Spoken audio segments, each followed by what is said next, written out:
All right, moving on to other news tonight. There is a letter going around that's getting Hoosiers all fired up. The Secretary of State's office says by this afternoon the calls were rolling in nonstop.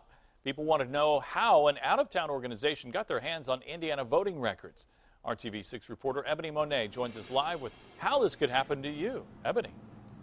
Todd, I have a copy of one of the letters right here. In fact, it was sent to us by a viewer. Not only does it outline his voting history from the last 4 years, but it also lists the history of his neighbors.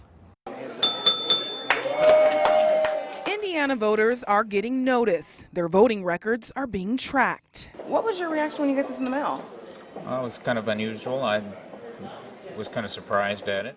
Hundreds of Hoosiers are getting letters like this from Americans for Limited Government, outlining their voting history and their neighbors. It's really none of their business. I mean, everyone should vote, but it's kind of personal to me. We've reached out to Americans for Limited Government, but the phone lines for this East Coast-based company have been down for much of the day.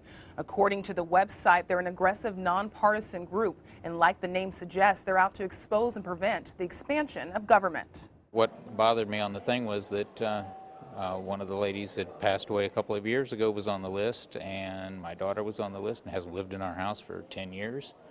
So it's not up to date. He's not the only one bothered. The Secretary of State's office says the complaints started pouring in this afternoon. You can get someone's voter participation information by going to the county office, but you have to go there and ask for it. What I think alarmed people was when they got the information and it was incorrect and maybe showed that they didn't vote in 2008 or 2010, when in fact they knew they did.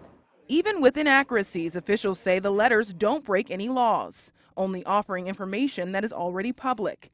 Anyone can go to the county voter registration office and get a copy of voting records. But just this year, Marion County decided reports will not include certain information. I'm a pretty public individual, so for people to know that I'm voting, that's just coins in the pocket for me.